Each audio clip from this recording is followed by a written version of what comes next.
Eres un guardia de seguridad. En ese día te dieron el trabajo de vigilar las cámaras porque hay quejas de que gente veían una criatura rara en la calle, como un perro, por lo que decidiste ver las cámaras a ver qué encontrabas.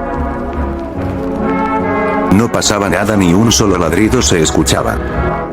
Espera. ¿Qué es esa niña en 4 patas? ¡Ay no! Es el monstruo.